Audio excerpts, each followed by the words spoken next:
మూగమది కమ్మని తలపుల కావ్యమయే కవితలు రాసే మౌనమది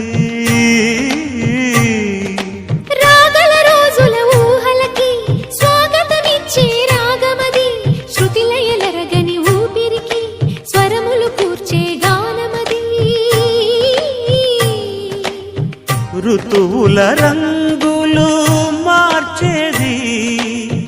కల్పన కలిగిన మది భావం